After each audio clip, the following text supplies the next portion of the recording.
Oh, yes, yes, it is a lost civilization. We all lived in it, and now it's a lost civilization. Well, I mean, most of us lived in it anyway. I'm talking about the world of VHS, the world of video cassettes and video cassette recorders. And some of you out there are still living in that world. My son, if he could live in that world, would still be living in that world. So we're going to talk about it today. We'll talk about the nostalgia for it, the degree to which it never really did go away, the things that it offered that are not offered by all the modern, theoretically more convenient and technologically more sophisticated things that we have today. So who's going to do this with us? Well, joining us from a studio, and I think in Washington, D.C., is Caitlin Benson-Allett, Distinguished Associate Professor of Film and Media Studies at Georgetown University and author of Killer Tapes and Shattered Screens, Video Spectatorship from VHS to File Sharing. Joining us in studio, of course, is Sam Hatch, co-host of The Culture Dogs. They're on Sunday nights on WWUH. Sam's been on our show for all kinds of purposes over the years. Joining us a little bit later will be Hank Paper, the former owner of Best Video in Hamden. He's a professor of film, television, and media arts at Quinnipiac University. Caitlin, I'm going to have you get us rolling here, and I think maybe just as a reminder, as a scene setter to a visitor from outer space or perhaps to a 12-year-old person, how would you explain what a VHS was and what its period in American culture was? All right. So for all of you aliens out there, once upon a time, people could only see films in movie theaters. And if they wanted to watch television, they had to do it when the show was being broadcast, what we now call appointment viewing. And then in the mid-1970s, Sony rolled out this funny little technology called Betamax, about the size of a paperback book, that in their words allowed you to watch whatever, whenever. A year later, their competitor, JVC, brought us VHS, and we were off to the races. People were renting cassettes to watch film history on their own schedules and recording the things that they loved on television to watch in the middle of the night when they should have been doing their homework, you name it. Right. And so there was, I mean, I'm probably I'm definitely the oldest person on this TV show, on this radio show. And I remember missing TV shows. You could miss a TV show. And if you missed a TV show, you were sunk. You know, it might come on back. The same episode might come on in the summer as a summer rerun, and maybe you would see it then. But it was pretty easy to miss a TV show, and there was literally no remedy. I think it must be hard for people who were not part of that era to grasp that. But there just was no such thing as doing anything else about it. So, yes, obviously VHS made a huge difference. So, Caitlin, how did VHS triumph over Betamax? And then, I mean, the second half of the question is, what happened? Why aren't we still living in a VHS world now? Sure. There are two competing stories about how VHS killed Betamax and a bunch of other competitors. In the early 80s, there were about a dozen different video formats all slogging it out to be number one. But VHS had one key advantage over Betamax early on.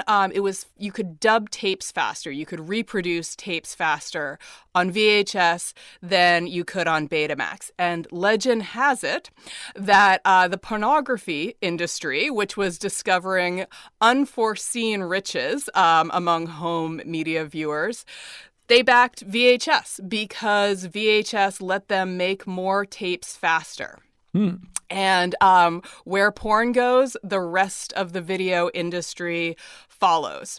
The PG-rated version of why VHS beat Betamax is that they were the first to come out with a 4-hour cassette, which allowed American viewers to record full football games on a single cassette. I'm not such a football fan myself, but I don't totally understand what the appeal would have been about holding on to a football game for posterity. It sort of seems like once you know the score. But again, I'm not a sports fan. As for why we're not living in a VHS world today, you can blame your friendly Hollywood movie studios. They were up in a lather from the day they heard about this whole home media thing. that they would lose profits to piracy. They didn't want people copying their cassettes and watching movies that they hadn't paid for. So they had this great idea in the 90s that if they just went digital, all that pesky piracy would go away. And so they created the DVD consortium with a few different tech companies to come up with those shiny discs that we used for about a decade and a half at the beginning of this century. And they thought, this'll do it. This'll stop piracy. And of course, as we now know, in fact, they took the lid off of Pandora's box and really, to mix my metaphors, gave turbo rockets to the pirates. I just want to say I am sure that I did record football games. And there used to be a great show called Buffalo Bill that starred Dabney Coleman. It had all these great people on it, too. It had Joanna Cassidy and Gina Davis. It was, I think, her first role. And he played this really horrible, repellent TV host of a show in Buffalo, New York. And he was just a really bad person. And there was this terrific episode where he had some unnatural for him desire for human contact, and he wanted somebody to have dinner with him, and everybody at the station refused because they didn't like him and he hadn't been nice to them. And he went up to a guy who was working on a stepladder, some tech guy he'd probably never had a conversation with, got his name wrong, and then he said, well, you want to go out to dinner? And the guy said, no. He said, actually, I recorded last night's Buffalo Sabres hockey game, and I just made sure nobody told me the score all day. As soon as I get out of here, I'm going to go home and watch it. And he goes, Sabres lost 3-2. Now you want to go out to dinner? So yeah, that whole thing of recording sports is absolutely real. So, Sam, I mean, yes, as Caitlin just described, another technology came along and displaced VHS. But VHS is still a thing, right? There's still people who love it, keep it, want it, have libraries of it. Why is that? And that's the thing about physical media. It's created this whole kind of personality of collector. It's the new evolution of having a library in your homes. What films you have on your shelf say something about you as a person. And once you have created something and made it, eventually it'll die from the ravages of time. But in the meantime, it's still there. It's still extant. And there are tons of these things because they were mass-marketed tapes. And just about everything you could possibly want is out there somewhere. And it's been devalued so much for the most part, except for horror titles and other niche products, that you can pick them up by the boatload for next to nothing. And it's there. So why not take it and watch it, as long as you can deal with the fact that it's not 1080p or 4K or anything like that. So you have to temper your expectations. But you have an entire film library and television library at your beck and call. So I take it you do. I do. I collect a bit of everything. So I have quite a few VHS and laser discs and all sorts of things, and still collect Blu-rays and UHDs. Right. So, and Carlos Mejia, who produced this episode, directed me to a Reddit page where there's just like people putting pictures up of they just bought 8 video cassettes for $1 or something, and what the pictures of what they are and everything like that. And I'm thinking, that's basically something you're going to have to find storage space for. Space is always the issue if you're a collector. But there's the thrill of the hunter collector. We've got nothing to gather really anymore. So if you're a collector, it's the thrill of the hunt. There's always some obscure title out there that you can make space for, and it's just about getting out there in the trenches, in the thrift stores, in the flea markets, and trying to find that one obscure little item. And then, people definitely go on social media and they brag about it. They probably hold up their VHS tapes. There's a ton of VHS exclusive membership groups that you can find on Facebook. Just beware, because some of them are a little, once you go down that rabbit hole, it goes pretty deep and sideways. But it's a big thing. So, Caitlin, it's worth mentioning that not all VHS content did migrate over to this new format. Why was that? So sometimes it's because of rights within the production itself. Music rights are a big stumbling block. But also in this country, film, television, they're commercial industries. So you've got folks, in the studios deciding what are the potential profits for something like Looking for Mr. Goodbar, which is one of my favorite movies that has never come out on DVD, is not available for streaming. I've still got it on VHS and Laserdisc. Nice. And I think, people have to make a decision for their corporation. are we going to be able to see ourselves in the black with this re-release? And unfortunately, for a lot of us who maybe like more obscure titles, who want to see some of those movies that we grew up with, the bean counters have decided there weren't enough beans there. And so they're not on Netflix, they're not on Amazon Prime, and they're never going to be. If you want to see them, you need a VCR. So I have to, first of all, looking for Mr. Goodbar, I believe that's maybe our earliest encounter with Richard Gere, right? Isn't it? It Richard is. Gere? It absolutely Yeah. is. So I have to ask, Caitlin, what else do you own besides looking for Mr. Goodbar that you're willing to talk about? On VHS? Yeah. Let's see. Okay, so I have Todd Haynes's Karen Carpenter story, one of his very first movies, super cool, embargoed by the Carpenter estate for unlicensed use of the music. And if you ask a lot of us, because Haynes acts out the Karen Carpenter's life story with Barbie dolls, maybe a little bit irreverent, but it had an amazing underground distribution on VHS. So you had to know someone who had a copy and was willing to dub it for you. I got a lot of Tex Avery cartoons still on VHS because that's how I found them as a kid, and I love them. And I'm also a huge fan of the direct-to-video horror movies of the 1980s. Video made the 1980s horror renaissance possible. So if you want things like Killer Workout and you want to see them in the way they were intended, you've got to have them on VHS. I'm also supposed to ask you about something called The Ring. So The Ring is, to me, it's the quintessential VHS movie. Even though it came out in 2001, it was right at that moment when DVD had just overtaken VHS, and we could finally maybe kind of acknowledge how sort of creepy these ugly little black boxes were and how you didn't always know where they came from, even when you got them at your local Blockbuster. So if you got The Ring on VHS, for those of you who still haven't seen it, I'll just say there's a scary little girl and a horrible videotape that kills you when you watch it.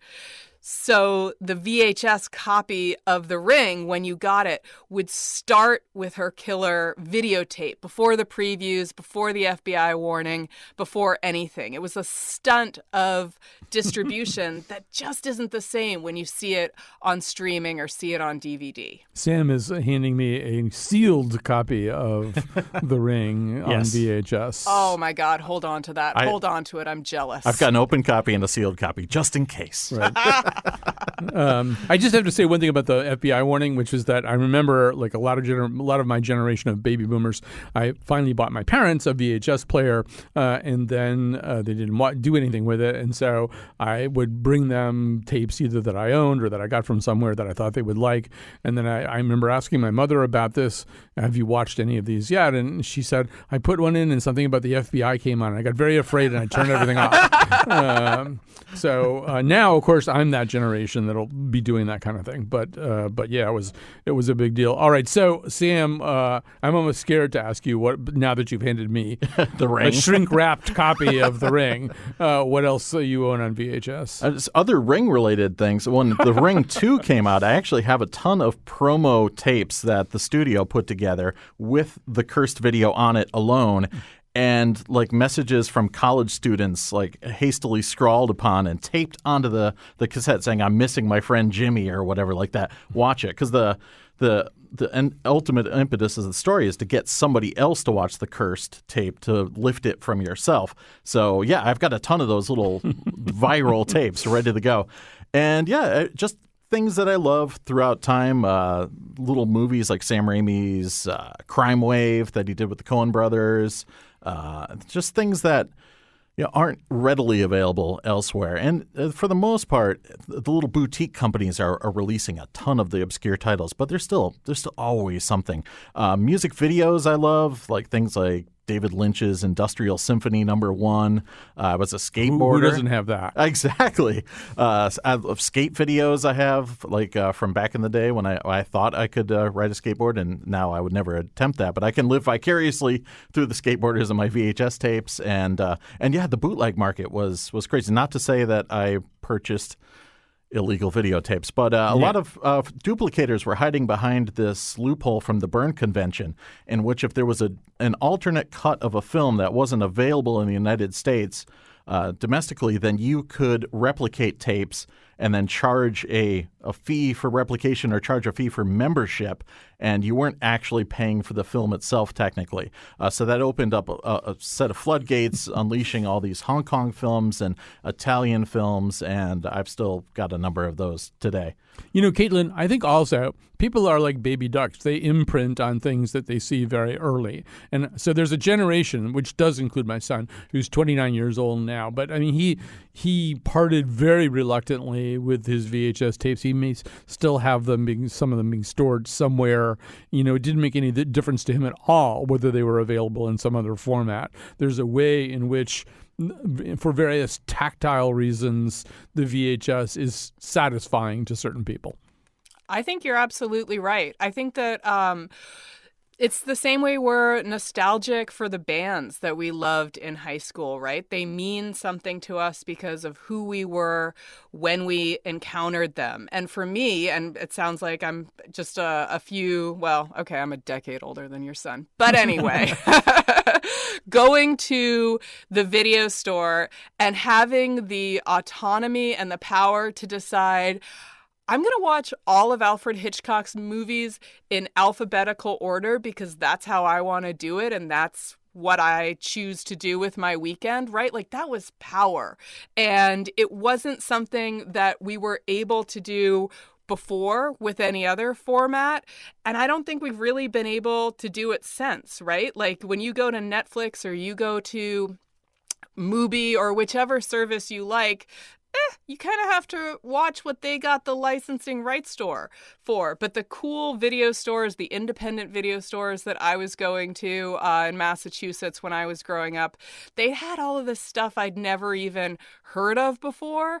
And these really cool guys behind the counter who would tell me about things I hadn't seen, but that I was going to love. Right. And we're going to come back to that as the show goes on. Sam and I were trying to pin down a couple of guys that we knew way back when who fit that exact description. I do want to say, too, I'll tell you one quick story from the video stores. When my son was 6 or 7, I had some errands to do, and I wanted him to come along with me, and we were going to stop by the woods and let our dogs out, and then I had to bring back a video and all this kind of stuff. And so he was 6 or 7, and he said, well, I only go if I could dress up as Robin and you dress up as Batman. And we had these costumes. I don't know why, but we did. And so I agreed to that, and so we went and we walked the dogs, and that was very satisfying to him. And then night is beginning to fall. It's getting dark. And we turned in a different direction away from home. And he said, where are we going? I said, we have to go bring this video back, remember? And he said, yeah. So we go to Blockbusters, and I start to get out of the car. He goes, you're not going in as Batman, are you? I said, I absolutely am. And he said, well, I was waiting here in the car. I said, you're only 6 years old. You can't wait in the car. So he strips off his Robin costume, and he comes with me, and he's hugging the walls, the outer walls of the store, creeping down. And I walked up to the desk, and I had the video. I put it down, and I said, good evening, gentlemen. And the two guys said, good evening, Batman. And I said, everything all right here? Pretty quiet evening? They said, yes, thank you, Batman. Thank you very much. And I could hear this little voice going, I don't believe this. But it was great to go into a video store as Batman. All right, so there's some things that, and both of you are going to talk about this, that were almost kind of liabilities of the video format that became endearing. So, Caitlin, I'm going to have you set up pan and scan. And then, but Sam, you can hear Sam's so ready to talk about pan and scan. My nemesis. So once upon a time, you used to see a warning at the beginning of all of your movies. You know, this film has been formatted to fit your screen. And they would just lop off the left and right sides of a widescreen movie because this is hard to believe, kids, but back in the day, folks didn't like letterboxing, right? They felt like they were missing part of the image if there were black bars at the bottom of the tops of their screens, and they would prefer to actually miss the image instead of think that they might be missing the image. So some movies, I would argue, were actually improved by pan and scan. I was reading an article by someone recently who was talking about the original Ghostbusters and how Bill Murray gets cut out of certain shots in that movie, which for this author sort of represented Bill Murray's actual involvement in the movie, that he was kind of late to the project, that he wasn't there for some of the sequences he perhaps should have been there for.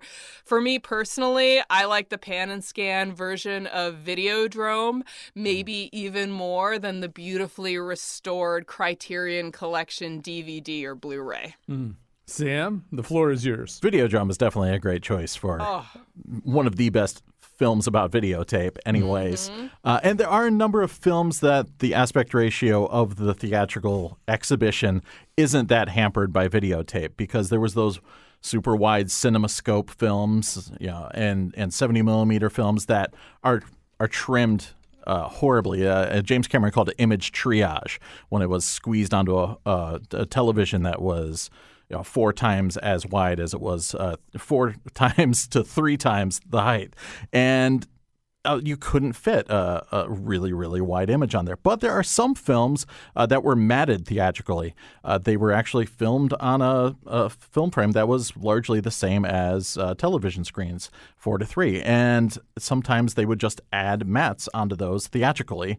And then you could theoretically, as a film transfer engineer, go back and just not add those mats, or just kind of have the whole film frame. Normally people didn't do that. They still employed some sort of zooming or panning or scanning or something to that effect. But if it's not a film like Star Wars that demands to be seen super wide, or Lawrence of Arabia, you can really get away with having those, like a film like Batman Returns or Batman. Tim Burton didn't shoot those in CinemaScope or Panavision, so they play fine on VHS. We should say all of this stuff, all the nostalgia is now something that big companies are starting to think about, because isn't like Urban Outfitters now selling VHS tapes and stuff like that? Yeah, they have those mystery collections, right? And they're pretty expensive too. I think they're around $40. And you get a pile of VHS tapes. They could be good. They could be bad. All right. So I want to take a break. Caitlin, can you hang around for just a little while longer? Absolutely. Okay, because I think we all need to talk about the video store, which is a thing. And Hank Paper is going to be joining us for that. So let's take a break. We'll be back.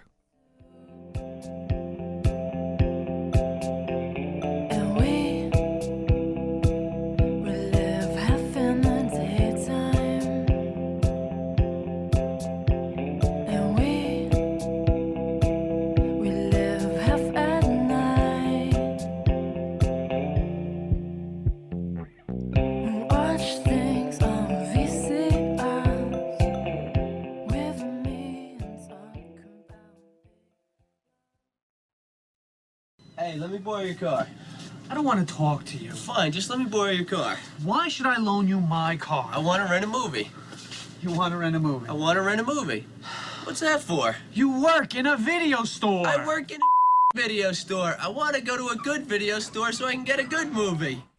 That's from Clerks. And there were a bad movie store. I don't think the word was bad that was cut out there, but were not so good movie stores, and there were great video stores, and they had people in them that you really wanted to talk to. One of those people just walked into my studio, and that's Hank Paper, the former owner of Best Video in Hamden, and now a professor of film and television and media arts at Quinnipiac University. Sam Hatch also still in the studio, co-host of the Culture Dogs on Sunday nights, 8 p.m. WWUH. You can get ready for. Do you guys talk about Game of Thrones? Oh yeah, we will be. It's time for the big finale. Yeah, finale. So if you need something, you're just like... Even my wife is into it. Yeah, you're lunging around the house. You don't know what to do with yourself at 8 p.m. You can listen to that. Caitlin Benson-Allett is with us, a distinguished associate professor of film and media studies at Georgetown University and author of Killer Tapes and Shattered Screens, Video Spectatorship from VHS to File Sharing. So, Caitlin, I wanted you here for this because I know that, you've already alluded to it, I think the store that was in Lincoln, Massachusetts, but there was something about the experience of visiting that video store. If it was a good store with interesting people, that's a thing that is irretrievably lost, it seems. It's absolutely irretrievably lost. I go nuts on Netflix or any of these websites with the recommendation algorithms. I was trying to find, like just sort of one of those old school comedies the other night, like a funny 80s comedy I hadn't seen. And first they started recommending a million things I had seen. I was like, yeah, thanks. I know about Caddyshack. Thanks for that. And then they went from that to like just progressively dumber and dumber movies, and they couldn't control for taste or quality, right? That's what an algorithm can't do. There's nothing personal to it. An algorithm doesn't have a sense of humor. And I'm sure we've all had this frustration with our various streaming services. But when I used to go to Lincoln Video or Chorus Line Video in Weston, Massachusetts, I knew the clerks there and they knew me. And I could say, like, I've seen this weird, crazy thing and I want more like it. And they'd ask me a couple questions and their taste and my taste would interact and we would have a moment.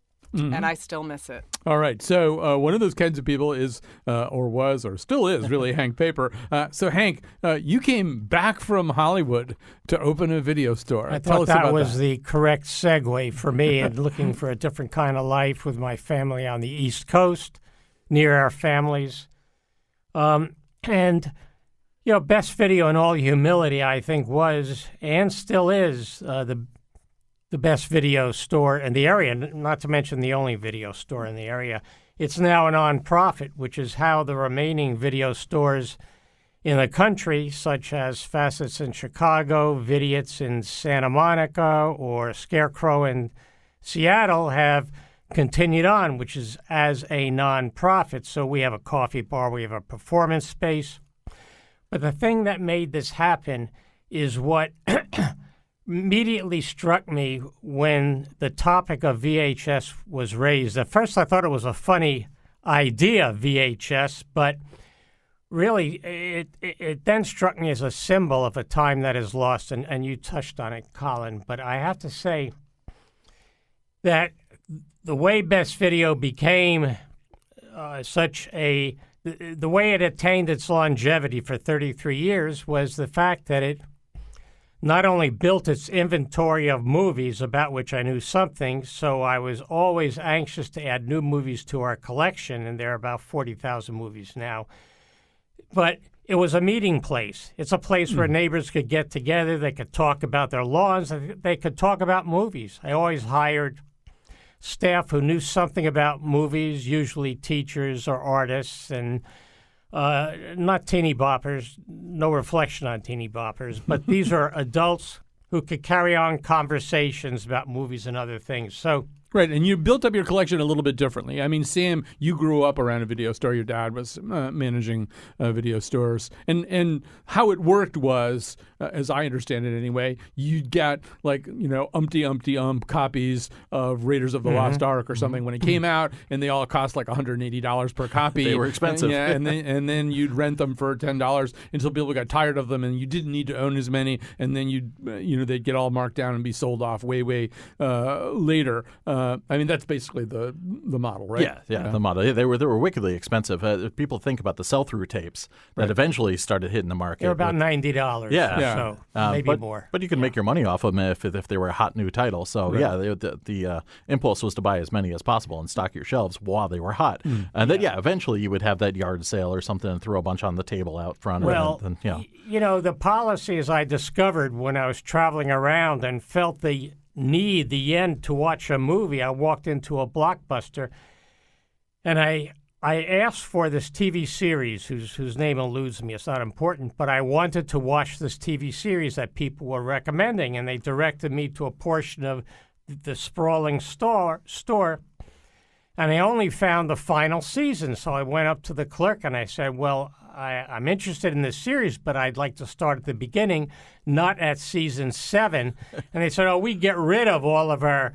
copies, when the new season comes out. And I was so appalled because my methodology was to never get rid of anything, to rather to build an archive. I mean, we have a lot of VHS still remaining at Best Video. And I say we in the royal sense or something. I mean, it's a nonprofit now. I go there and have coffee every morning, and I help them order You're movies, emeritus, as they say in academia, right? But Video Galaxy, Blockbuster, they catered to the currently most popular films, and damn the rest, they just swept the shelves of them. Although, so Caitlin, I don't know if you had this experience or not. I had the experience of, you'd be walking around maybe one of those stores if there was nothing else nearby, and you'd be looking and looking and looking, kind of what you were doing on Netflix, but looking like, where's something that I haven't seen?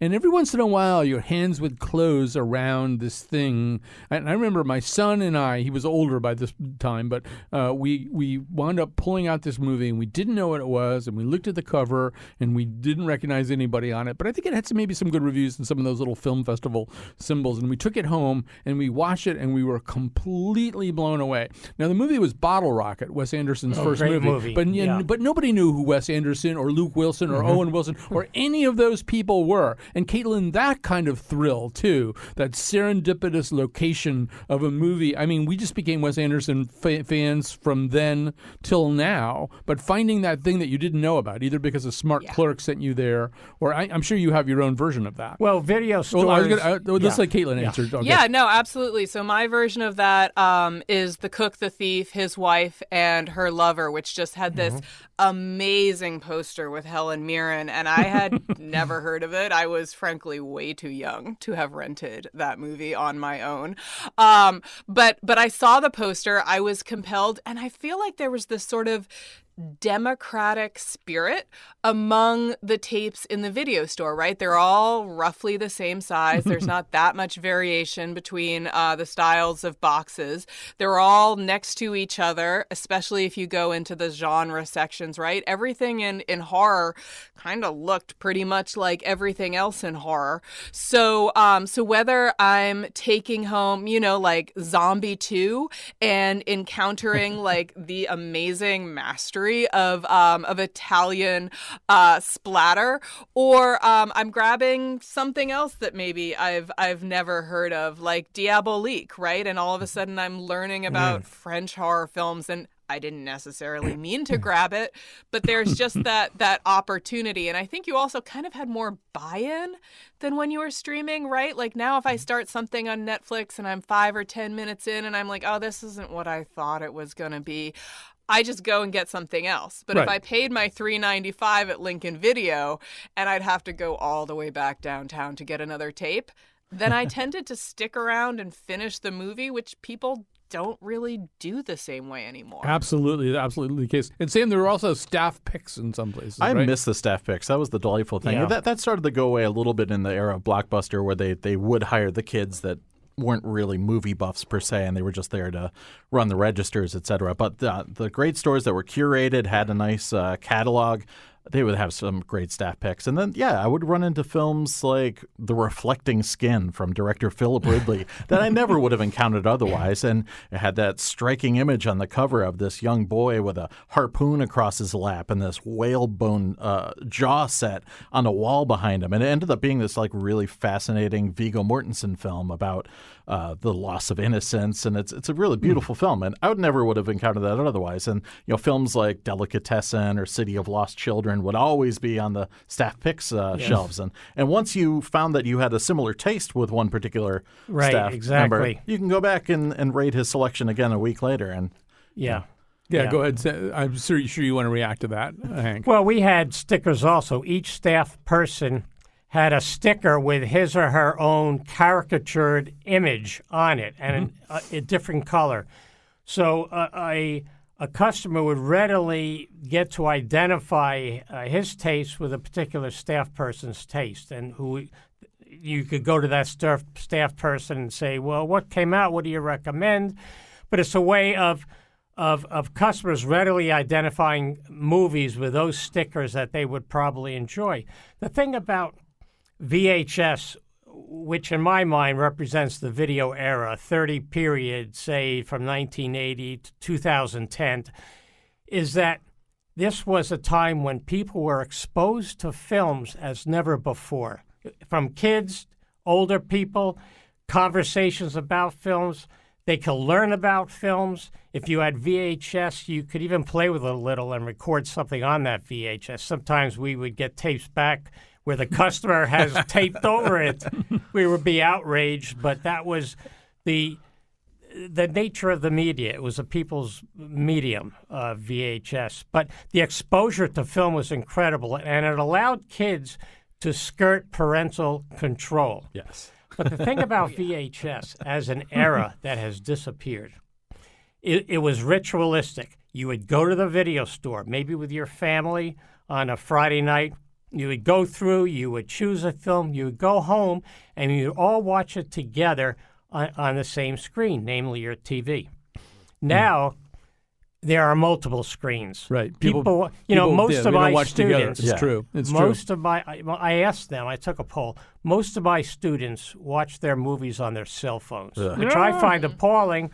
But there are multiple screens. People watch films alone. Absolutely. It's no longer the collective intake of the image on the screen that started with the darkened movie Speaking of theater. intakes, Caitlin, I heard an intake of breath or an exhalation when Hank mentioned no parental control. Were you one of those kids who were getting movies you weren't supposed to be watching? Oh, absolutely. Yeah, even before there was Lincoln Video, there was just a VHS shelf at the convenience store in my tiny little town that would rent movies for $1, which was about what my allowance was when I was like 6, 7, 8. And I would go and get all kinds of things that, well, in hindsight, maybe they weren't appropriate. On the other hand, I ended up a film professor. Right. So So the story has a happy ending. Appropriate. Yeah. You Right. know, I have to say that the ritualistic nature of a bygone era, which is the VH era, wasn't only going to the store and watching a film with your family, but you could not have a sleepover as a kid without a movie, usually a horror movie to watch. You could not have a holiday event like Thanksgiving. You sat there for a while, or even a Passover Seder. After a while, you got tired of looking at the Uncle Harry's nostril hairs, and you knew it was time to put on the movie. You would gather around. Although that's a great John Candy movie, Uncle Harry's nostril hairs. I think it's but kind it was of a underrated. part of every holiday gathering that there would be a movie in attendance as an option, which most people And now do. everyone's put out if you bring a film, if you bring a Blu-ray to an event, everyone's like, we're not going to watch that. Why'd you bring that? And we're just going to look at our phones later. That's right. We only got our Yes, phones and right, fight. exactly. All right. We're going to have to take a little break here. Before we take a break, let me just tell you one quick thing. And I may get parts of this story wrong. This is something that maybe is not so happy that came out of this whole phenomenon, which is that Caitlin just made me think of it. But Barney, the kids' TV show Barney, started kind of through this station, right, where I'm sitting. And the way that it happened was a guy who worked at this station or a guy who now works for the New York Times. They were friends. Their kids hung out together. One of them found a Barney tape in a gas station that had videos.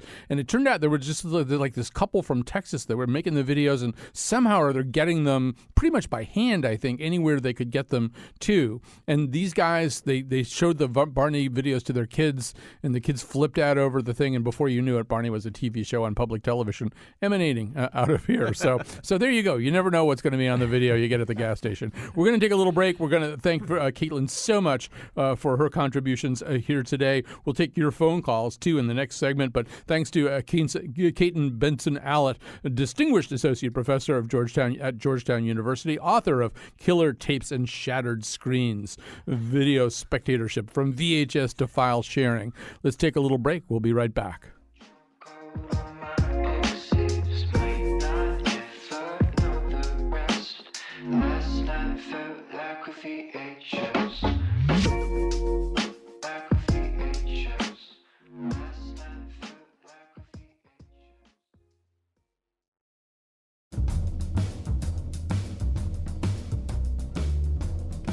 After you listen to today's show, please rewind it for the next customer. Today's show is produced by the Mahiosaurus, coming soon to VHS in Mahiosaurus 4, Death of Littlefoot, and by me, Kyone Wolf. The Mahiosaurus is listed only for non-commercial use in private homes. Any public performance or other use is strictly prohibited. The part of Bill Curry was played by Max Headroom. On tomorrow's show, the nose ponders the endings of TV shows we've loved and lost. And now, back to Colin. By the way, we're open to taking some phone calls here at 860-275-7266 of your memories of the civilization, the glory that was VHS.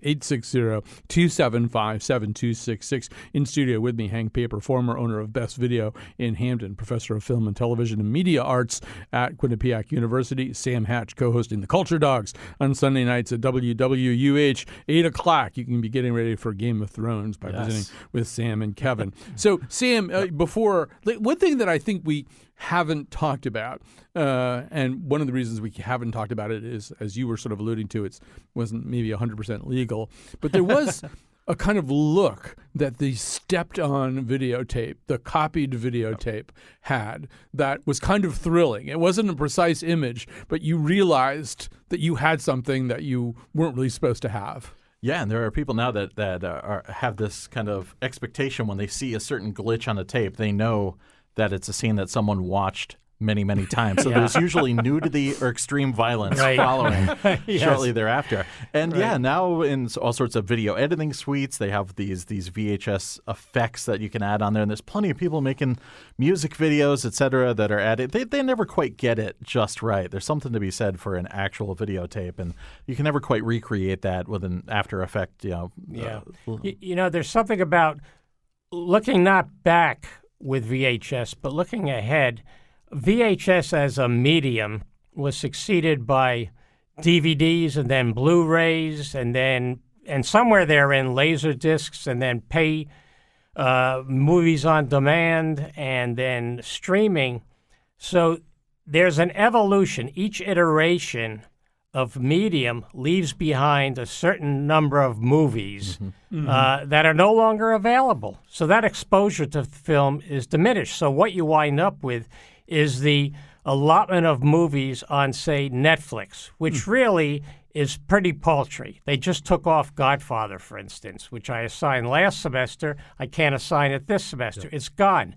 How are people going to have access to The Godfather? And on VHS, you can actually get the Godfather trilogy that was cut alternatively to go chronologically. So you can watch the three films in chronological order, mixed and matched. It's not available on Blu-ray or DVD. I was going to ask you that, Hank, also. I mean, there were some films that didn't make it to VHS or were a long time. I think that one of them was the Richard Lester Three Musketeers, which I was a big fan of, the one with Michael York and Oliver Reed and all those people. Yeah, good film. And there was a copy of a VHS of it at a video store in Storrs, Connecticut. And my son and I drove all the way 40 minutes to Storrs. And I think the right version? I think, it was that movie, but I feel like its provenance somehow or other, it may have been sort of a bootleg movie that they had that they were letting us rent. But were there frustrations for you, like movies that you really wanted to be able to rent at best, but they just didn't make it to on VHS? DVD, for instance, with the passing of VHS, no longer are we able to see Looking for Mr. Goodbar. Yeah, she mentioned that too. Or Ken Russell's The Devils. Or Haunting Julia with Mia Farrow. So with each iteration of medium toward ones and twos, namely nothing, streaming, what is streaming? You can't have a collection of streaming movies. It's a little, the medium is disappearing. And one reason why collectors like VHS is because it's something you could put in your hands, and through these glitches you could keep in touch with your particular tribe of video VHS collectors. But it leaves more and more films behind as through the evolution of medium types until you get to the ones and twos of downloading movies, of streaming movies. It's like Facebook. It's where we're at in our lives. We're in our separate screens. We don't know what the source is. We can't hold our privacy in our hands, just like we can't hold a VHS tape in our hands. So we're in a totally different place of multiple isolating screens. It's, when I start out teaching my class, the very first thing I say is that this class is outmoded because the history of film developed in a darkened theater where people collectively were watching movies. But now, what do movies mean? How do they affect society given our current digital age? They don't even shoot movies on film anymore. Hey, we've got a call coming in here from Michael. Michael calling in at 860-275-7266. Hi, Michael.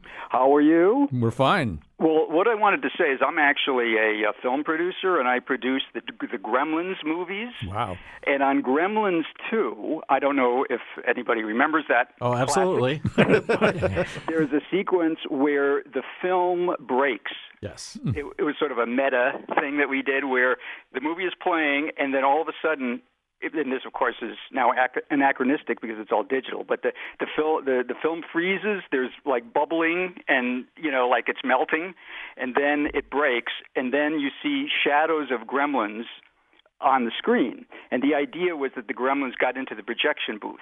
So you're sitting in a theater and the gremlins are in the projection booth. And then the projectionist comes down, he's all covered with film, and the theater owner comes out, and then Hulk Hogan gets up from the audience and yells at the gremlins to stop this, right? And then the film continues. Well, when we went to VHS, obviously that doesn't work because you're at home watching this on VHS. So we actually talked Warner Brothers into reshooting that part of the movie, and we got a clip of John Wayne shooting, and then we cut to the gremlins. And then we got Chad Everett with this actor who happened to be really good at doing John Wayne impressions. Because we had to call Michael Wayne, John Wayne's son, to get permission to use this clip.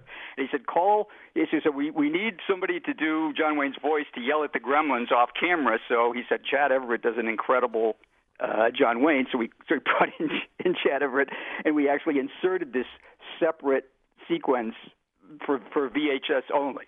All right, that's the first time I've thought about Chad Everett in a really long time. But he was the star of some doctor show. I can't remember what show it was. All right, well, thanks, Michael. That's a great phone call, and thanks very much. We're kind of running out of time here. We only have a couple of minutes left, but Sam, yes. I'm also thinking, are there VHSs that you still wish you could get? Yeah, I mean, there's still some titles that I would definitely pick up, even if it's something I have on Blu-ray. Like if I ran across like Deadbeat at Dawn, a crazy film from this guy Jim Van Beber from Ohio, and I can't even describe the film. It's about a gang leader, I guess, that all kind of dabbles in the supernatural with his girlfriend, and is just mind exploding nonsense and violence. And if I found that on VHS, I would pick it up immediately. And of course, if I ever run across anything that kind of like matches the vibe, like Videodrome, obviously. Right. If I trip across that in a flea market, I'm picking it up in a heartbeat. Yeah. So, by the way, Chad Everett was the star of Medical Center, I'm being told. Medical Center, yes. So there you go. So as we close here, Hank, I know that this is a quote that you've used too. You know that McLuhan said the medium is the message. There's something about the medium of VHS. It's what we've been trying to get at here today. The medium itself is the message, VHS, and at the end of this terrific DVD called Rewind This, about a group of VHS collectors, they decide at the end that they would get a tattoo, a realistic black and white tattoo on their arms. And around this realistic image of a tattoo, it is a call to arms, is a ribbon. And the two words on that ribbon are never forget. Because it means keep close. It is a call to arms to keep close to you what is important to you, what is precious, and never let that disappear. And I just want to mention one other thing about VHS, which is definitely a touchstone. About 30 seconds left. Okay, 3 words. Be kind, rewind. Yes. A kind of Zen cone. Absolutely. So I was also thinking that when a YouTube video gets scrubbed off where it's embedded in a website, the symbol is this kind of grainy thing with 2 wheels. The symbol of the thing that you lost is actually, it looks like a video cassette, and I think that is a significant thing. We've alluded to it, but one thing about video cassettes is nobody can take them away from you. They can't disappear from YouTube because somebody sued somebody. You've got it. All right. Well, Well, great guest here. Great work by Carlos Mejia, the Mejiasaurus. Thanks to Sam Hatch and to Hank Paper with me in studio. And thanks to Caitlin, who was just amazing joining us. Caitlin Benson-Allett, her book, Killer Tapes and Shattered Screens.